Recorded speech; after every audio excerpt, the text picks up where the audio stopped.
March niten fortufive. Along the western bank of the Rhine River, the wind moves cold and heavy through fields torn by months of war. It carries with it a low thunder, an endless roll of engines, and tracks a sound so vast that German observers believe an entire American armored division is preparing to cross. They climb what remains of a church tower and report through crackling radios. They are coming.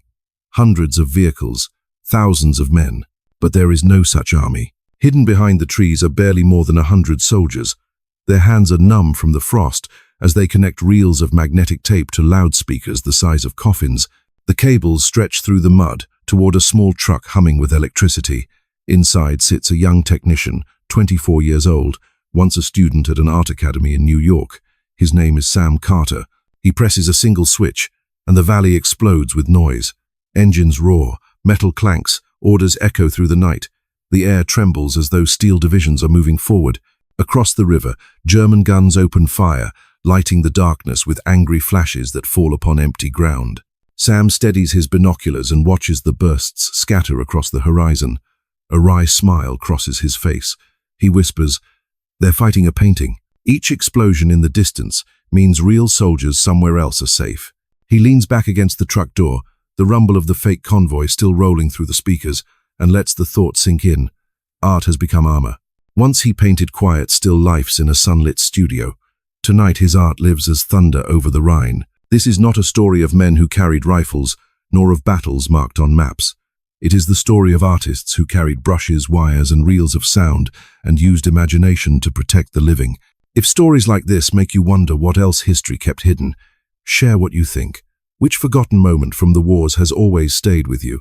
I would love to hear it, and your thoughts will help keep these memories alive. The dawn comes pale and slow. The echoes fade, leaving only the hiss of the radio. A message arrives from command. The Germans have withdrawn. No casualties reported. Operation Viersen successful. Sam closes his eyes and breathes out the cold air. The mission is complete, but the world will never know. Their names will remain locked behind the word classified for half a century. To understand how a handful of artists built an army that did not exist, we must turn back the pages to the beginning, when a paintbrush, a draft notice, and a strange idea first brought them together. The letter arrived on a rainy afternoon in 1943. Sam Carter had been sketching at a cafe near Washington Square when the envelope slid under his cup, damp with the smell of ink and the faint trace of fear that came with every draft notice. He stared at the words printed across the top, Selective Service System. He knew immediately what it meant. He was 24, still carrying the easy arrogance of an artist who believed the world could be captured in color and light. His professors had spoken of Europe as if it were a distant museum filled with ghosts of masterpieces. Now those ghosts were real men in trenches, and Sam was being called to join them. He packed lightly, a pencil set, a sketchbook, and a camera his father had bought before the Depression. At Fort Meade, the recruits lined up under gray skies. He expected to be handed a rifle, but instead, an officer in a perfectly pressed uniform looked over his file and asked a question no one else had heard in that place before. "Art school, huh? How are you with perspective drawing?" Sam hesitated. "Good enough, sir." The officer nodded. "We might have a use for that." Days later, he was transferred to a base in Maryland, where the buildings had no official markings. The men who greeted him were a strange mix: painters, sound engineers, stage designers, even a few advertising illustrators from Madison Avenue. One introduced himself as Bill. "Welcome to the 23rd Headquarters Special Troops," he said, grinning. "We make things that don't exist." Sam laughed, thinking it a joke. It was not. They were shown enormous rubber tubes folded like canvas. When inflated, they became full-sized tanks, trucks, and artillery pieces. Another tent held rolls of sound tape marked Sherman, Half-Track, Convoy A. A colonel explained with dry precision, "You will create illusions, visual, sonic, and psychological. Your mission is to make the enemy see what is not there and hear what does not exist." The colonel paused, letting the words settle. "Every life saved by confusion is a victory." That night, Sam lay on his bunk, listening to rain tapping the roof. Around him, the chatter of men sounded nothing like soldiers. They debated composition, lighting, and the right shade of olive drab. Someone played a harmonica softly, as if trying to find the key of war. Sam opened his sketchbook and began to draw the outlines of an empty field filled with imaginary tanks. For the first time, he realized that his art might not just depict reality, it could bend it. The days that followed, blurred into routines of experimentation. Painters practiced camouflage on netting stretched over wooden frames. Sound technicians tested microphones in empty hangars. They learned to imitate the rhythm of entire divisions moving through mud. The work felt absurd, but also thrilling. Sam saw in it a strange poetry, the transformation of creativity into survival. Letters from home spoke of real battles overseas, of friends who never returned. He felt a guilt that came from being safe behind sketches and wires. Yet every instructor reminded them that deception could save more soldiers than a single bullet ever could. "You are the ghost light," one said. "You shine where death should fall, so others can pass unseen." When the orders finally came, their destination was marked only as England. Sam folded his sketchbook, tucked it inside his jacket, and looked out at the sea from the deck of a transport ship. The ocean stretched endless and grey, the same colour as the sky, as if the world itself had been erased for their arrival. Somewhere across that horizon, real armies fought and bled.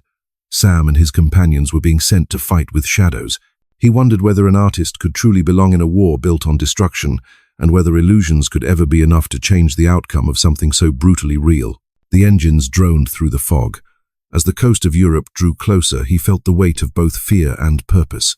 He whispered to himself, "Let them see what isn't there, and maybe for once it will save someone who is." England, late summer of 1944. The rain there was thinner, quieter than the storm Sam remembered from home, but it never seemed to stop. The men of the 23rd Headquarters Special Troops arrived under grey skies that smelled of diesel and sea salt. Their new base lay hidden behind hedgerows near a small town in Devon, the sort of English countryside that looked peaceful enough to forget there was a war. The place did not look like a military camp. It looked like an art school that had lost its way inside an army. Long huts lined the muddy lanes, filled with brushes, paints, microphones, rolls of canvas, amplifiers, and barrels of rubber cement. In one hut, a sculptor was carving a jeep from foam. In another, sound men argued about whether the rhythm of a tank engine should be recorded from 20 yards away or 30. Sam's first assignment was to join a team testing camouflage patterns for vehicles that did not yet exist. He watched a painter named Arthur kneel in the mud and smear streaks of green and brown onto a tarpaulin stretched across wooden poles. Arthur looked up and said, "The trick isn't to hide it completely. It's to make the eye want to look somewhere else." That sentence stayed with Sam. It sounded less like military instruction and more like philosophy. Each day brought a new kind of lesson. One morning they studied sound propagation, how humidity and temperature could bend noise across valleys. Another afternoon, they practiced setting up dummy artillery pieces under the guidance of engineers who spoke in riddles about shadows and angles. At night, when the blackout lamps glowed dimly, they gathered in the mess hall where someone always managed to play jazz on a battered gramophone. The laughter there was tired but real. Their commanding officer, Colonel Reeder, visited once a week. He was a compact man with a clipped voice who believed in clarity above rank. "Gentlemen," he said during their first full briefing, "your task is to persuade the enemy to move his divisions where we want them. You are not soldiers in the traditional sense. You are stage managers. Think of the battlefield as a theater."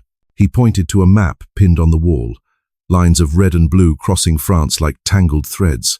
"If we make the Germans believe a full corps is here," his finger tapped a valley south of Metz, "then the real one can strike somewhere else. Your paint, your sound, your radio chatter are the curtain and the lights. You will never be mentioned in dispatches. But if you succeed, thousands of men will live." When the meeting ended, Sam felt a strange mixture of pride and unease. To make an enemy see ghosts was an idea born of both genius and madness. He walked outside into the drizzle and found Bill smoking near a stack of inflatable tanks folded like giant grey skins. "Feels like we're magicians," Bill said. "Magicians with a dangerous audience," Sam replied. They began training on full mock operations. Trucks rumbled through the lanes hauling crates of rubber and air compressors. The men learned to erect a fake armored column in a single night. The sight was surreal. Under the glare of hooded lanterns, they inflated tanks that gleamed wetly in the rain, their gun barrels pointing toward the stars. By dawn, the field looked alive with machinery. From a mile away, no one could tell the difference. The next phase involved radio. Operators practiced mimicking the Morse rhythm of real divisions. They memorized the habits of officers they might impersonate, how they signed messages, when they transmitted, even the mistakes they tended to make. The detail bordered on obsession, yet it was this precision that made their illusions believable. Sometimes Sam wondered whether they were crossing an invisible moral line. Each deception meant that somewhere a real battle would draw the fire they had deflected. The thought kept him awake on the narrow cot, listening to rain tick against the tin roof. He would sketch by candlelight, trying to capture the shapes of shadows tanks that existed only in imagination, men who might never be acknowledged. Weeks passed. The Allies had already broken out of Normandy, and the push across France had begun. Rumors spread that the Ghost Army, as they had begun to call themselves in private, would soon be used for real. Their exercises grew larger, the pace faster, the deceptions more daring. Sam could feel history leaning toward them. On the final night before deployment, Colonel Reeder gathered them one last time. "Tomorrow, you will test everything you have learned," he said. "You will be close to the front, within range of artillery.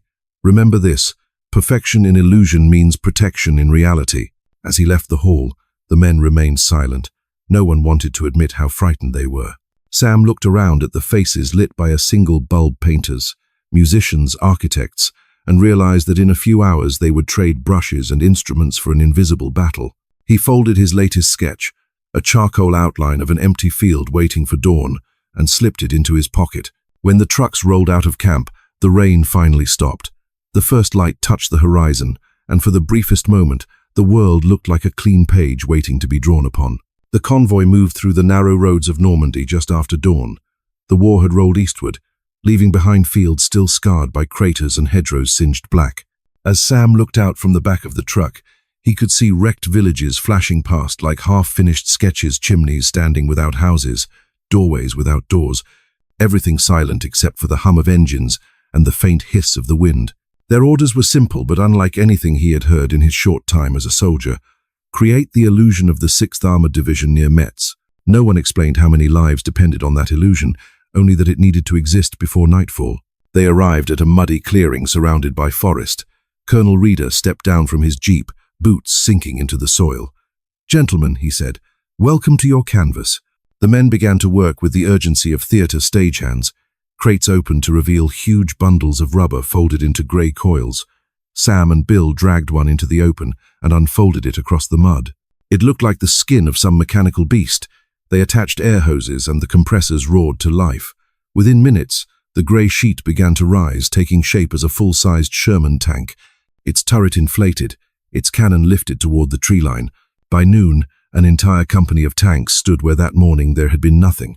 The sight was almost beautiful sunlight catching on wet rubber, shadows giving them depth they did not deserve. At a distance, even to Sam's skeptical eye, it looked real. Nearby, sound engineers were stringing cables through the brush, connecting amplifiers to concealed speakers. They tested recordings of armored convoys moving through gravel. The ground vibrated faintly, convincing even to the men who knew the truth. "Feels like we're gods of illusion," Bill said, wiping sweat from his brow. "Or liars with a noble cause," Sam replied. That evening, they painted identification numbers and division markings onto the tanks, careful to match the style of the actual 6th Armored Division. Sam's art school training came alive in those hours. He worked by lantern light, mixing paint on his helmet, brushing mud onto the lower panels to simulate wear. When he stepped back, the tank looked perfectly aged, as if it had survived months of combat. In another corner of the camp, the radio team rehearsed their chatter. Operators transmitted coded messages identical to those of the real unit miles away. They spoke in measured tones, pausing in ways that mirrored the officers they were impersonating. Every detail mattered: rhythm, tone, even the mistakes.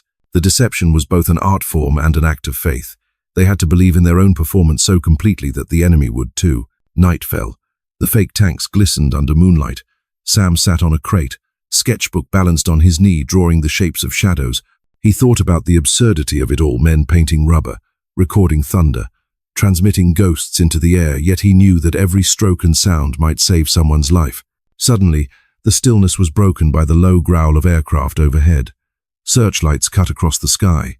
"German reconnaissance," someone whispered. The men froze, hearts pounding. They waited, breathless, as the planes circled once, then twice, and finally drifted away toward the east. The colonel appeared minutes later, carrying a small smile that said everything.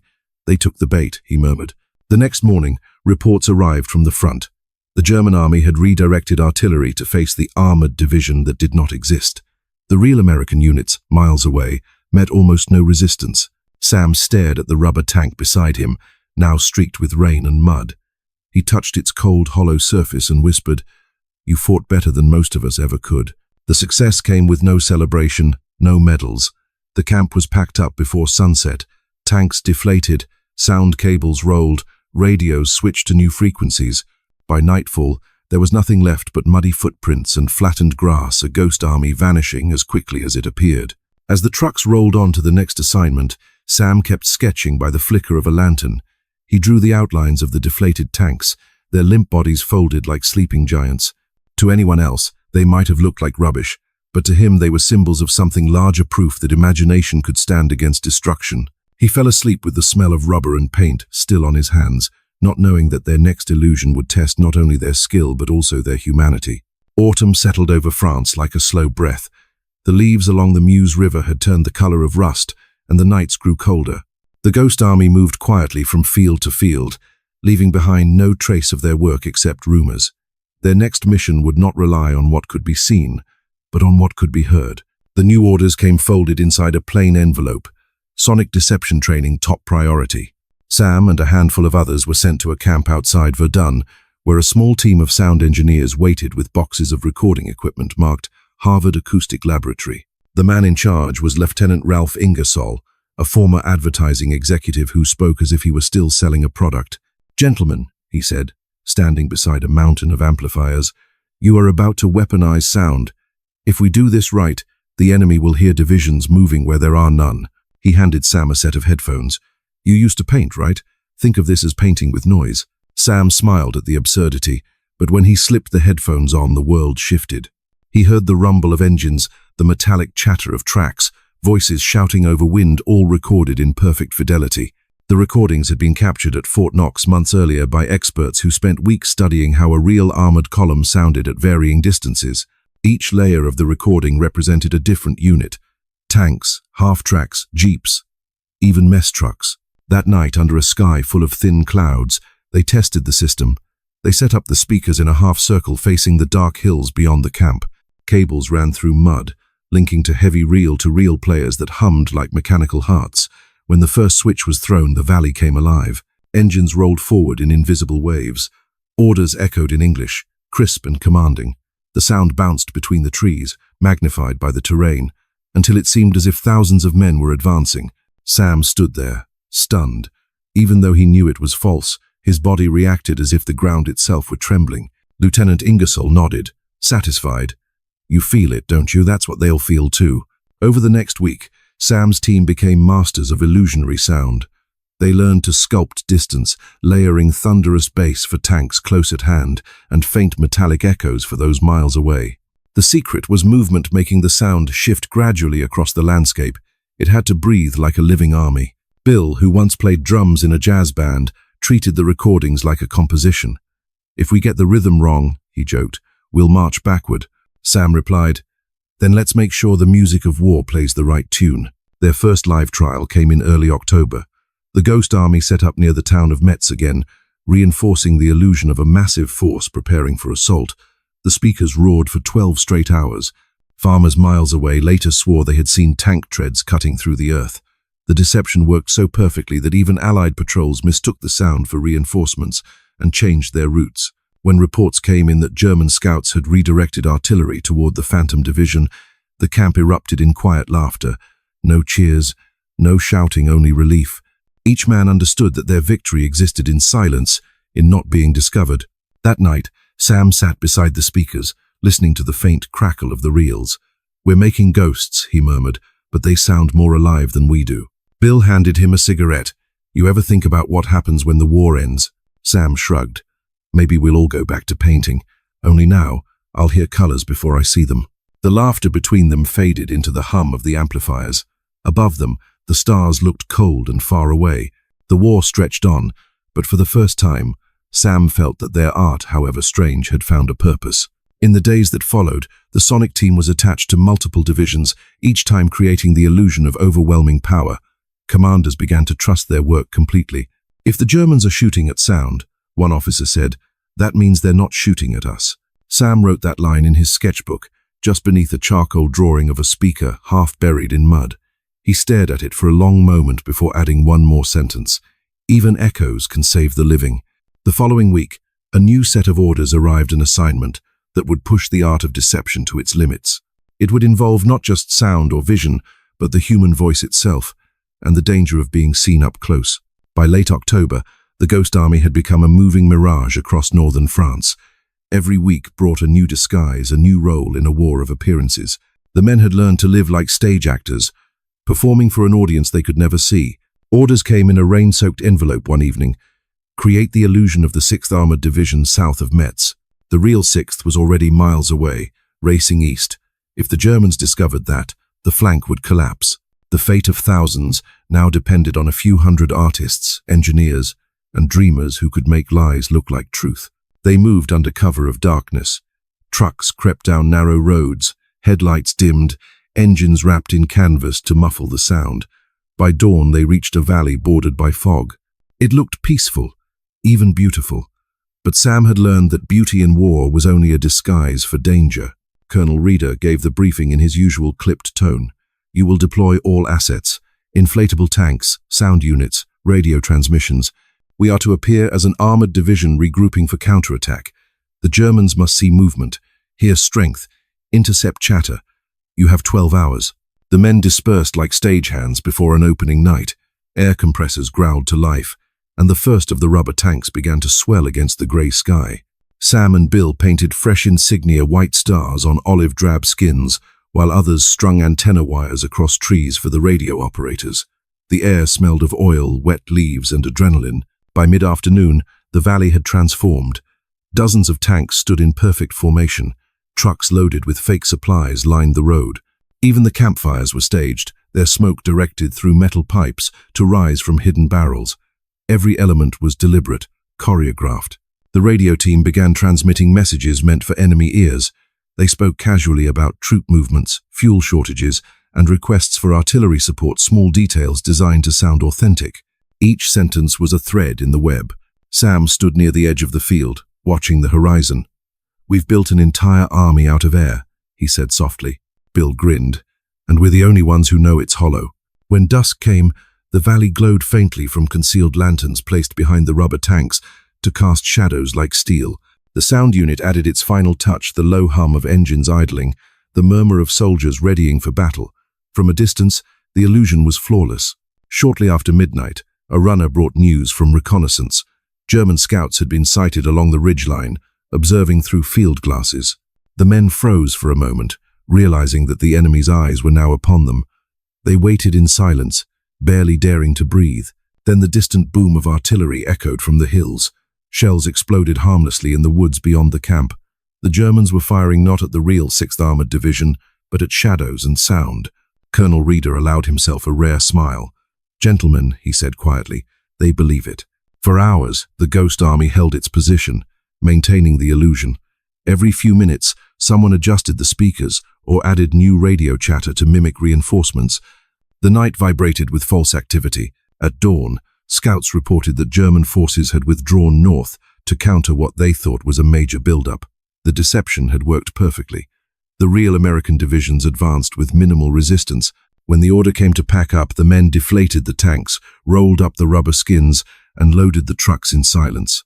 No cheers, no applause, only exhaustion. Sam sat on the back of a jeep, watching the emptying field.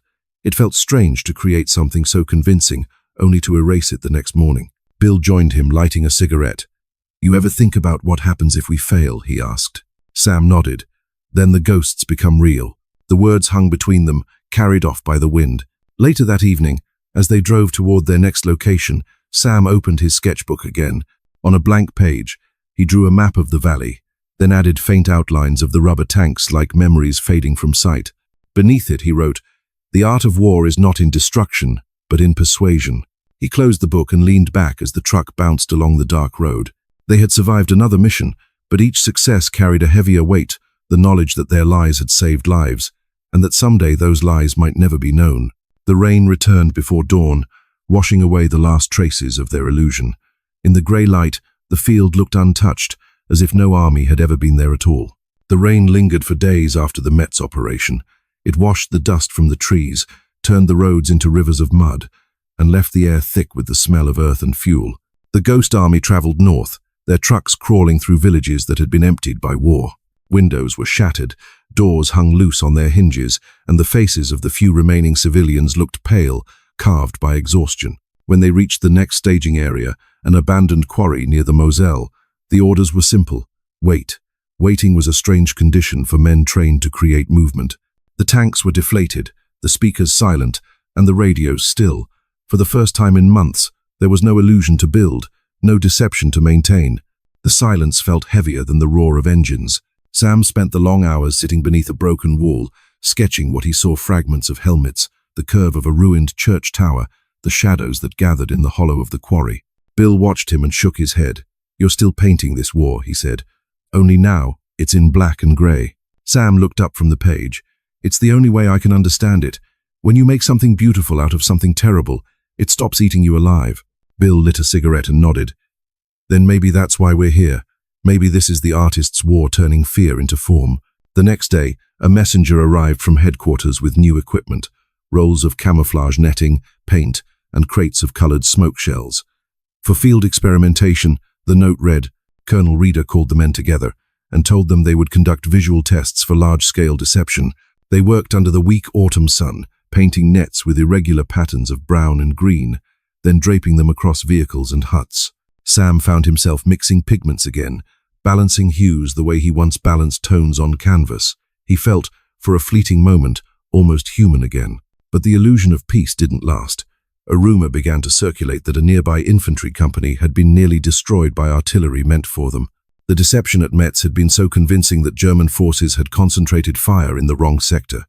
The thought should have been comforting proof their work had saved lives, yet it brought only a hollow ache. That night, as the men gathered around a small fire, Sam could not stop thinking about those soldiers.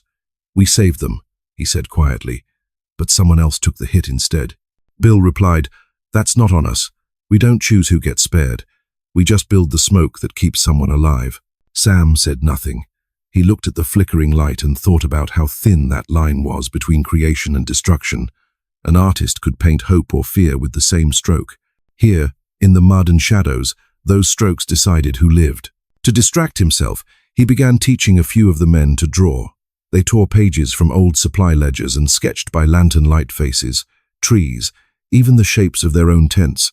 It became a nightly ritual, a way to remember that they were more than instruments of trickery. One evening, as they sketched, a local child appeared near the edge of the quarry. Her clothes were torn, her hands covered in soot. She said nothing, just watched the men draw. Bill offered her a pencil. She hesitated, then took it and knelt beside Sam. Together they drew on the same scrap of paper. She drew a house, and he added a tree beside it.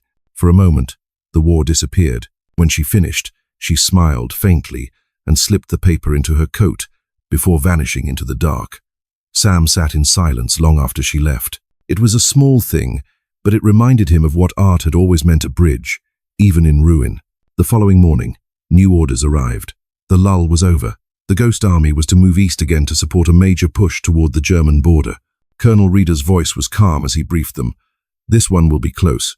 You'll be operating within range of enemy patrols. No mistakes." Sam closed his sketchbook and packed his paints. The quiet days of reflection were finished. Ahead waited another field to fill with ghosts, another night to turn imagination into survival. As the convoy rolled out, the rain stopped, and pale sunlight broke through the clouds. Sam leaned from the truck and watched it fall across the road, the light soft, almost forgiving, yet unable to erase the grey scars that marked everything it touched. He wondered if any of their work would survive the war: the drawings, the sounds, the illusions, or if it would all fade like chalk washed clean by rain. But he knew one thing for certain: even lies, when used to save life, carried their own strange kind of truth. They reached Luxembourg at dusk, the sun vanishing behind low hills, streaked with smoke. The roads were narrow and crowded with the retreating machinery of war-burnt trucks, half-collapsed bridges, and the scent of cordite that never seemed to leave the air. The men of the Ghost Army were tired, but the orders waiting for them were unlike any they had received before. Colonel Reeder gathered the unit in a ruined barn lit by a single lantern. "Gentlemen," he began, "we are adding a new layer to our craft. This one uses neither paint nor sound. It uses people." He let the sentence rest, scanning their faces. "Intelligence believes the enemy has informants among local civilians. We will give those informants something to report something entirely false. You will go into the villages in uniform and you will talk, loudly enough to be overheard. casually enough to be believed. The men exchanged uncertain glances. They were used to hiding behind rubber tanks and recordings, not walking among civilians pretending to be officers. Sam felt his stomach tighten. He had spent months mastering the art of invisibility. Now he was being asked to be seen. They rehearsed their roles in the dim barn. Each man was assigned a rank, a unit name, and a story. Bill would play a lieutenant from an engineering company. Sam, now promoted in fiction to the rank of major, was to discuss the planned crossing of the Moselle, a crossing that would never happen. Their goal was to plant a rumor so convincing that German intelligence would shift its attention to the wrong river entirely. The next afternoon, dressed in freshly pressed uniforms, they drove into a small town that had been shelled only days before. The church tower leaned at an angle, and half the square lay in rubble. The local cafe, miraculously still standing, served as their stage. Inside, the smell of coffee mixed with dust and fear. A few villagers sat in silence, staring at their cups. Sam and Bill took a table near the window. They ordered in broken French, then began their performance. Sam spoke first, pitching his voice just loud enough to carry. "If the 6th Armored gets those pontoon bridges set up by Friday, we'll be across the Moselle before the Krauts know what hit them." Bill answered, assuming they ever fixed the fuel situation, heard the colonel's been begging headquarters for more tankers. Sam leaned closer, pretending irritation. "We don't need more fuel, we need luck. Last time we tried this, half our tracks bogged down in the riverbed." Across the room, a man pretending to read a newspaper shifted in his chair. Another slipped quietly out the door. They continued their conversation, adding bits of technical jargon and complaints about rations until they were sure the message had been planted. When they finally left the cafe, the evening air felt colder than before. "You think it worked?" Bill asked. Sam shrugged.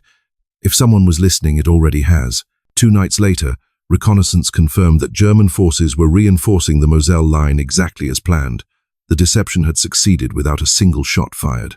Colonel Reeder congratulated them in his usual understated way. "The best noise," he said, "is a whisper that moves faster than sound." Yet the success left Sam uneasy. He thought about the faces in the cafe, the woman wiping the counter with trembling hands, the child sitting by the door. They were part of the illusion too, unwilling actors in a play they would never understand. He couldn't shake the image of the man with the newspaper. Was he a spy, or simply someone desperate for food, passing information for a handful of coins? Sam tried to tell himself it didn't matter. What mattered was the mission, the lives saved by the false rumor. Still, as he lay awake that night, he felt the weight of the lie pressing down on him in the darkness. Bill noticed his restlessness. "Don't overthink it," he said quietly from the next cot. "Every soldier fights with the tools he's given. Ours just happen to be pencils and words." Sam turned toward the tent flap, where moonlight slipped through the seams. "Words can start wars," he murmured, "and end them. Tonight, they did both." The next morning brought new orders. The front was moving again. The Ghost Army would head toward the Ardennes to support a critical operation. This time, they would be closer to the real fighting than ever before. As they loaded the trucks, Sam caught a glimpse of the cafe in the distance, its windows reflecting pale morning light. He wondered if the villagers would ever know that a conversation whispered in their presence had changed the shape of a battle. Then the engine started, and the sound drowned every question he could have asked. The convoy rolled west through a mist that smelled of diesel and sea salt. The men had grown used to traveling without knowing exactly where they were headed. Each mission was a secret even from those who carried it out. This one, though, came with a name that lingered in every briefing: Brest. Brest had been under siege for weeks. The port was crucial for Allied supply lines, but the Germans still held it with stubborn ferocity. Now, the Ghost Army was being sent not to fight, but to pretend to convince the enemy that a massive armored buildup was forming along the northern approach. The hope was that the real assault to the south could strike with less resistance. They arrived on the outskirts of the ruined city under a heavy grey sky. Smoke rose from distant fires, and the low thud of artillery echoed like a heartbeat beneath the earth. Colonel Reeder's orders were delivered without ceremony. "Deploy your decoys near the coast road," he said. "We will look like a hammer ready to fall. If they fire at us, we will have done our job." Sam glanced at the men around him. No one spoke. They all knew what it meant to invite fire was to become bait. They set to work. Inflatable tanks filled the open fields within hours. Camouflage nets hung from splintered trees. The sound crew buried their cables under wet sand, setting up loudspeakers disguised as supply crates. Soon the air trembled with the distant rhythm of engines. The illusion was alive again. But Brest was different. The enemy was close enough to see the horizon flicker with their own artillery. The ground shook every few minutes, and sometimes the echoes of their fake engines merged with the real thunder of battle. Sam could not always tell which was which. At night, tracer rounds cut through the clouds like red threads. The men kept working under tarps, guided by dim lanterns covered with cloth. They painted fresh unit markings on the rubber hulls, adding mud to the sides so they looked battle-worn. The perfection of the illusion mattered more than ever. Any mistake could mean exposure. During a rare pause, Bill sat beside Sam, wiping grease from his hands. "Ever think we're pushing it too far?" he asked. Sam didn't look up from the map he was sketching. "Farther we push, fewer die." Bill exhaled slowly. "And if it's us?" Sam gave a small, tired smile. "Then we die with the quietest weapons in history." The next evening, as the sound team ran another sequence of engine noise, the first shells fell. The ground exploded in sprays of dirt and debris. Men dove into shallow trenches, covering their heads. The Germans had taken the bait. For 6 long hours, the Ghost Army endured bombardment meant for an army 10 times its size. Inflatable tanks ripped apart under the blasts, folding and collapsing like dying creatures. Sam crawled through the mud to disconnect a burning speaker wire. He could smell the rubber melting, hear the low moan of air leaking from punctured decoys. When dawn came, the field was a wasteland of shredded fabric and smoke. But reports from the southern flank confirmed the deception had worked. The real Allied units had broken through, while the enemy concentrated on the ghosts. Colonel Reeder surveyed the wreckage in silence. His face was expressionless as always, but his voice was softer than usual when he spoke. "Gentlemen," he said, "every explosion here meant someone else lived to see the morning." Sam stared at what remained of the rubber tanks. They looked almost human now, hollow skins, collapsed into the mud. He felt pride, but also something heavier. For the first time, he had seen their creation die. Later that day, they buried one of their own. Private Alan Morse, a young sound operator, had been killed when shrapnel tore through a truck near the command post. The funeral was quiet. They marked the spot with a small wooden cross made from broken crate boards. When it was over, Sam stayed behind. He placed his sketchbook beside the grave for a moment, then took it back, unwilling to part with it. He wrote beneath a new drawing of the field, "Art that breathes can also bleed." That night, as the unit prepared to move again, Bill found Sam sitting alone, cleaning mud from his boots. "You okay?" he asked. Sam nodded, though his voice was flat. "We won, but I can't help thinking the lies worked too well." Bill sat beside him without replying. Together they watched the horizon, where the last fires of Brest flickered out like candles burning low. The illusion had ended, but the ghosts they created seemed to linger in the smoke, waiting to be summoned again. When the convoy left the next morning, no trace of them remained except the silent craters and the smell of burnt rubber drifting over the empty fields. The road out of Brest was quiet. The trucks moved slowly through the fog, engines muffled by exhaustion and mud. Inside one of them, Sam sat with his sketchbook open on his knees, the pencil resting still between his fingers. The paper was stained with damp and smoke, and the lines he drew were no longer clean. They trembled slightly, as though even his art had grown weary of deception.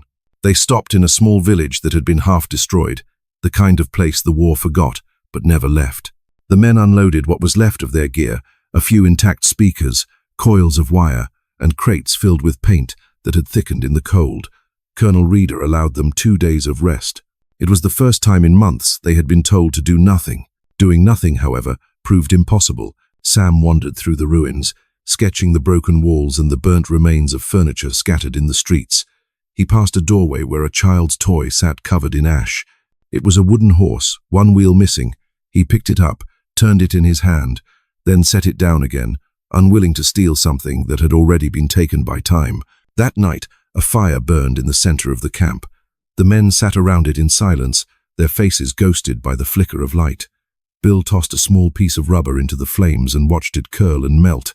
"Smells like victory," he said bitterly. Sam didn't smile. "Smells like the truth trying to disappear." Colonel Reeder joined them, standing just beyond the circle of light. "You did good work at Brest," he said. "You saved lives." Bill looked up, eyes tired. "And lost one of our own." Reeder nodded slowly. "Every lie we tell carries weight, but that weight is measured against the lives spared. Never forget that." Then he turned and walked away, leaving them with the sound of the fire hissing in the damp air. When the colonel's footsteps faded, Sam spoke quietly. "Do you think we'll be remembered?" Bill shrugged. "Not by name, maybe by silence. Every story needs a part that's never told. The next morning, Sam climbed a hill overlooking the valley. Mist clung to the ground, and the sun rose pale and uncertain. He took out his sketchbook and began to draw again, not tanks or battlefields this time, but faces. The men he worked with. Bill laughing beside a deflated decoy. Private Morse tuning the sound equipment before the shell hit. The colonel, distant but resolute. As the pencil moved, the lines came alive. He realized that the war was full of people like them, hidden workers of illusion, their creations destined to vanish before anyone could thank them. He wondered if the truth could survive without a lie to protect it. A week later, new orders arrived. They were to redeploy closer to the German border. The push toward the Rhine had begun. The men packed their gear again, methodical and silent. As they worked, Sam overheard one of the younger recruits whisper, "I thought this was supposed to be the easy war." Bill answered for him, "There's no such thing as an easy war. We just make it look that way." When the convoy rolled out, the fields stretched endless and bare. The sky was pale, almost white, and the land seemed drained of color. Sam leaned his head against the truck window, watching the countryside slip past. He thought of all the illusions they had built and destroyed, of how each one left a small hollow in his chest. He remembered the colonel's words that every lie carried weight, and felt that weight pressing harder now. Not guilt exactly, but a kind of fatigue that reached deeper than bone. It was the exhaustion of knowing that the beauty of what they made would never be seen for what it was. As they crossed into Germany, the signs of war grew darker. Forests blackened by shellfire, villages burned down to chimneys, rivers clogged with wreckage. The men said little, saving their voices for the deceptions yet to come.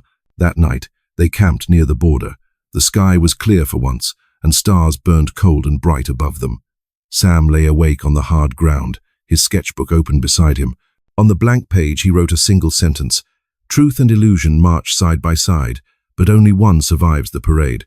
He closed the book and listened to the distant thunder of artillery. Each echo seemed to ask the same question: how long could lies carry the weight of lives?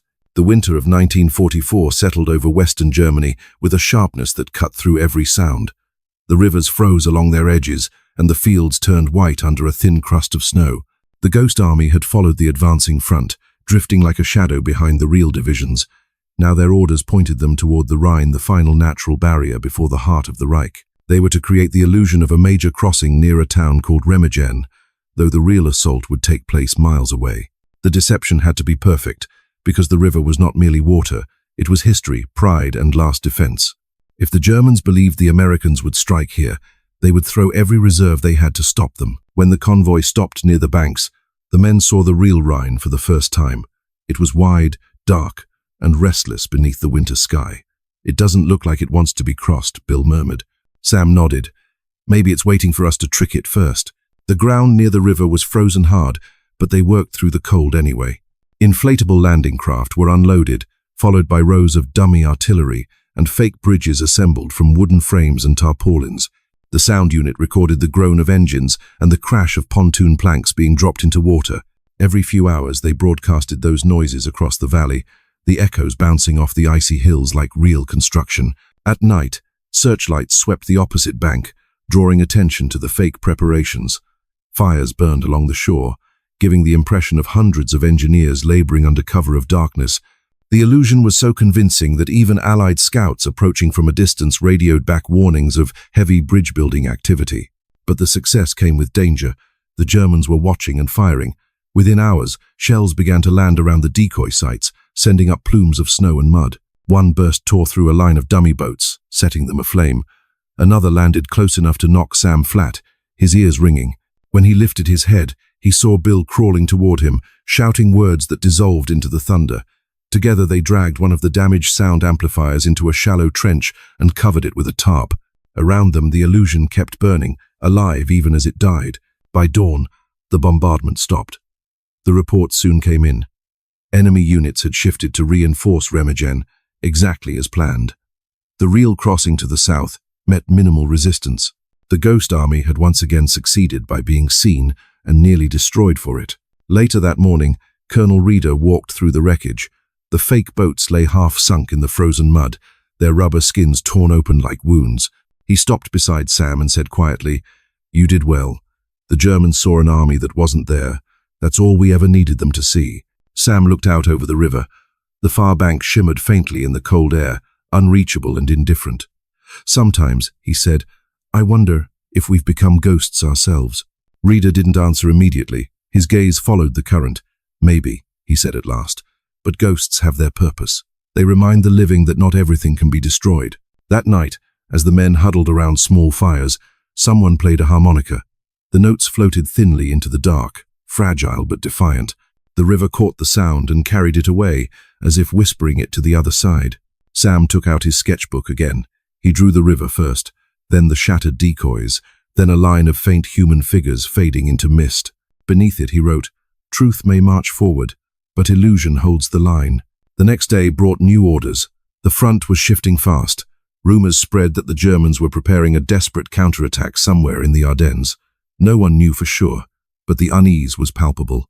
The Ghost Army packed its gear once more, unaware that they were heading into the darkest winter of the war.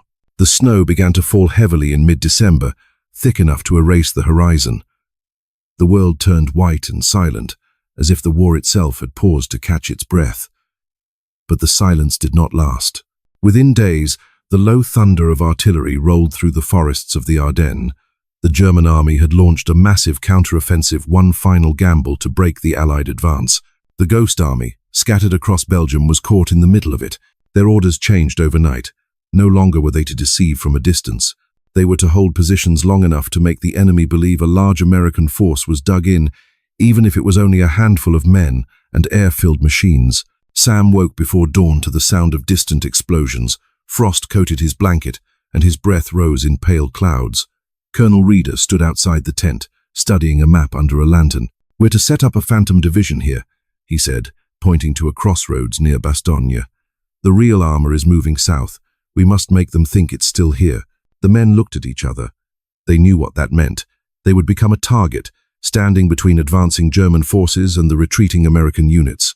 By midday they were at work. Snow soaked through their boots as they inflated rubber tanks and lined them along the frozen hedgerows. The sound team buried speakers under ice and broadcasted the clatter of engines, the orders of officers, even the cough of trucks idling in the cold. The illusion was so perfect that nearby Allied soldiers mistook them for reinforcements and cheered when they passed. But the truth was far more fragile. The men had no heavy weapons, no real defenses, only art and deception. As darkness fell, the temperature dropped below freezing. Sam's hands were stiff from cold, but he kept painting mud stains onto the sides of the decoys. Each brushstroke felt like an act of defiance. Bill worked beside him, his face red and raw from the wind. "They'll come through here tonight," he said quietly.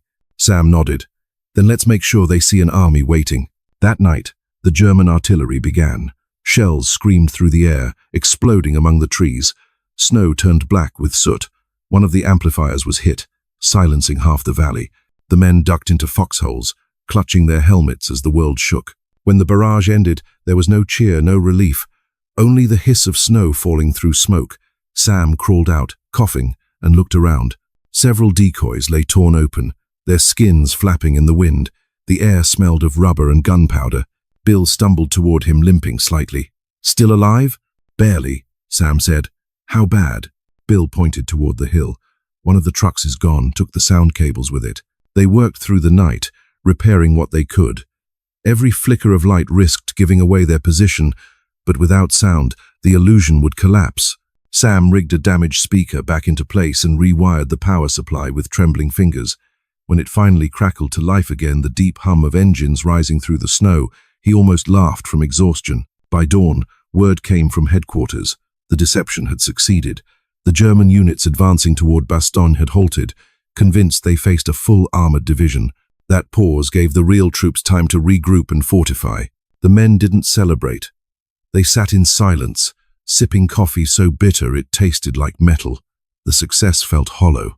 The snow around them was dotted with craters, and one of their own, Corporal Ellis, a sound technician, had been killed during the shelling. Colonel Reeder spoke at dawn. "He bought time," he said simply. "That's what we all do here, buy time with lies." Later, as the sun struggled through the clouds, Sam walked among the remains of their illusion. The deflated tanks looked like enormous sleeping beasts buried under snow. He reached down and brushed ice from the surface of one. Beneath the frost, his own painted markings were still visible: stars, numbers, symbols of strength. He wondered how something so hollow could appear so powerful. Bill joined him, his voice hoarse. "We'll move again soon," he said. "I know. Does it ever feel like none of this is real?" Sam smiled faintly. "That's the point, isn't it?" The two men stood in silence, watching smoke drift from the forest. Behind them, the wind carried faint echoes of artillery, fading farther away with each passing minute. The Ghost Army had survived the winter's darkest night, but the war wasn't over, and the line between illusion and sacrifice was thinner than ever. By February of 1945, the snow began to melt, revealing the torn earth beneath. The Ghost Army had followed the front eastward, closer now to the Rhine than ever before. The river, dark and swollen with winter runoff, marked the last great barrier before Germany's heart. Rumors spread quickly through the ranks that the Allies planned to cross within weeks, that the war's end was finally in sight. But for Sam and the others, there would be one more illusion to build, one final act before the curtain fell. Their orders were clear and simple on paper: simulate large-scale bridge construction near the town of Oberwiesel. The real crossing, however, would occur miles south.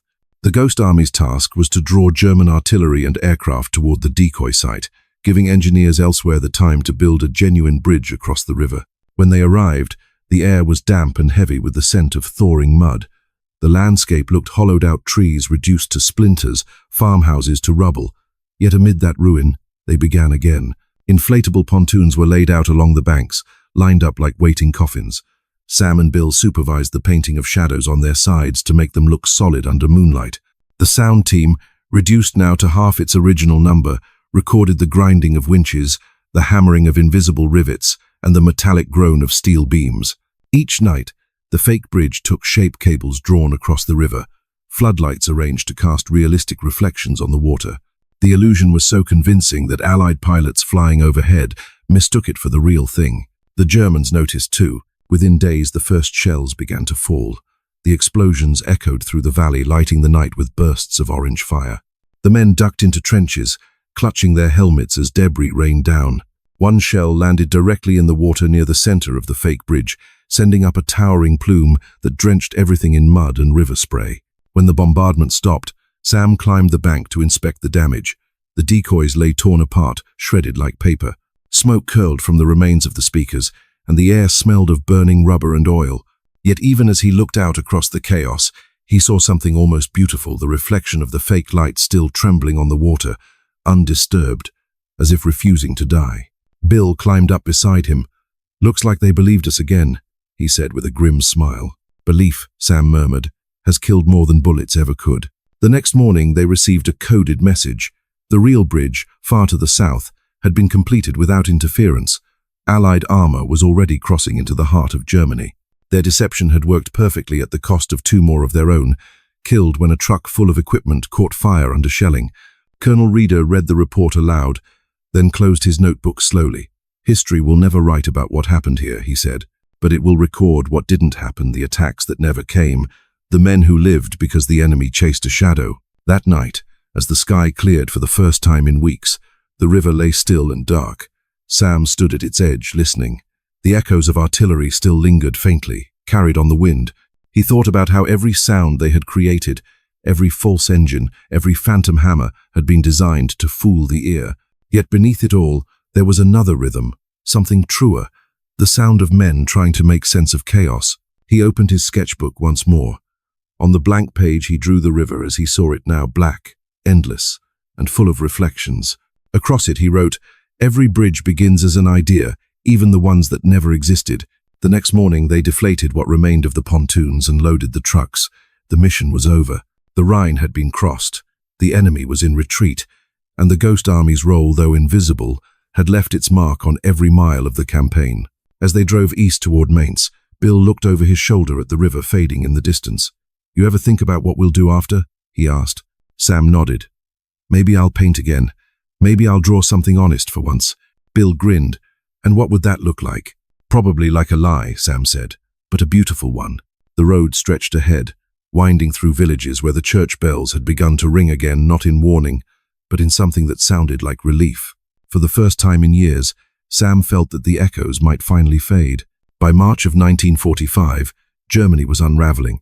Cities lay in ruins, roads were broken, and columns of refugees moved silently along the edges of highways where convoys once roared. The Ghost Army traveled east through the wreckage, their trucks rattling past burned-out tanks and villages where no windows remained. The war, they knew, was nearing its end, but their orders said otherwise. The message came on a cold morning outside Mainz. Prepare final deception before link-up with 9th Army. Objective: conceal troop movements and bridgeheads near the Elbe. It sounded routine, yet the tone of Colonel Reeder's voice carried something different. It was the voice of a man who knew this was the last time his actors would step onto the stage. The men worked without complaint. They no longer needed instruction. They moved like instinct. Decoys inflated, speakers wired, radio chatter rehearsed. The valley they occupied soon looked alive again, full of fake artillery, dummy supply lines and tire tracks carved deliberately into the mud. From the air, it was indistinguishable from a real division. Sam moved between the rows of rubber tanks, adjusting shadows, smudging the paint to create the illusion of movement. His hands were steady, though his heart wasn't. The sound of distant church bells mixed with the hum of engines, both real and recorded. For the first time, he couldn't tell which belonged to the world and which to their invention. Bill joined him, holding a coil of wire over his shoulder. "You think this'll be the last one?" Sam nodded. "Every trick has an ending." Bill smirked. "Then we'd better make it a good one." That night, as they set up lights to simulate a night convoy, the sky above them pulsed with faint flashes, not artillery this time, but lightning from a distant storm. It illuminated the valley in ghostly intervals, making their rubber tanks appear almost real, like silent beasts caught mid-stride. The deception was flawless. Allied scouts reported German observers along the ridges, watching through binoculars. Within hours, intercepted radio traffic confirmed what they hoped. The enemy believed an entire American division was massing for a major river crossing. In truth, it was only a few hundred men surrounded by air and imagination. The bombardment came at dawn. Shells rained down across the valley, shattering the stillness. The earth heaved and screamed, filling the air with mud and smoke. Sam dove behind a collapsed dummy artillery piece as fragments of steel tore through the air. The blast was so close that it ripped pages from his sketchbook, scattering them into the wind. When the shelling finally stopped, the valley looked like a cemetery of ghosts. Every decoy was torn, flattened or burning. The men emerged from their trenches, their faces blackened with soot. Bill limped towards Sam, his jacket shredded, eyes wide but alive. "We did it," he gasped. "They fired everything they had at nothing." Sam looked around, barely able to hear over the ringing in his ears. "And somewhere," he said, "the real army is moving safely because of it." Colonel Reeder arrived soon after, his uniform streaked with mud. He surveyed the wreckage and said only, "It's over. Pack what's left. We're standing down." The words sank in slowly. For a long moment, no one moved. Then, one by one, the men began deflating the ruined decoys for the last time. The hiss of air leaving rubber filled the valley, a strange, soft sound, like a sigh. When Sam picked up the remains of one tank, its paint still wet with soot, he felt something shift inside him. He realized this was not just the end of a mission, but the end of a language of illusion that had spoken louder than bullets. That evening, as the storm cleared, they built a small fire among the wreckage. The men sat around it quietly, not celebrating, not mourning, just existing. Someone produced a bottle of brandy, and they passed it around in silence. Bill raised it and said softly, "To the ghosts who fooled the world." They all drank. Sam looked at the flames and thought of the countless fields they had filled with shadows, the painted tanks, the whispering radios, the invisible armies. None of it would be remembered in the way battles were remembered. But maybe that was the point. When the fire burned low, he opened his sketchbook and turned to a blank page. He drew the scene before him. Tired men in muddy uniforms, surrounded by torn rubber and smoke, a sky full of fading light. Beneath it, he wrote his last note of the war. "Art ends when belief begins." The next morning, they dismantled the final camp. No one said goodbye. They simply climbed into their trucks and drove west, leaving behind a valley full of silence and ghosts.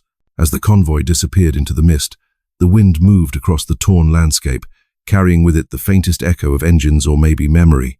The war ended not with fanfare, but with silence. One morning in May, the men of the Ghost Army woke to find the radios full of static, and the sky unnaturally still. Words spread like a whisper through the camp. Germany has surrendered. There were no cheers at first, only long breaths, as if everyone had been holding them for years. Then came laughter, the fragile, uncertain kind that sounded like disbelief. Some men shook hands, others cried quietly. Colonel Reeder simply folded the last of his maps and said, "Gentlemen, You may finally go home. Home. The word felt strange on Sam's tongue. Within days, trucks rolled out across Europe, carrying soldiers toward ports and ships. The Ghost Army, stripped of its secrecy, was disbanded without ceremony. Their records were sealed, their existence classified. Officially, they had never been there. Sam and Bill rode together as far as Le Havre. The road was lined with the wreckage of what the war had left behind: burned-out cars, broken signs, the skeletons of towns trying to stand again. Villagers waved from doorways, faces pale with both joy and loss. At a crossroads outside Rouen, their truck stopped for a rest. Bill climbed down and stared at the open fields. "Hard to believe it's over," he said. Sam nodded. "It doesn't feel over, just quieter." Bill smiled faintly. "Guess that's what peace sounds like." When they reached the harbor, the air smelled of salt and coal smoke. Ships crowded the docks, their decks packed with men leaning against railings, eyes fixed westward.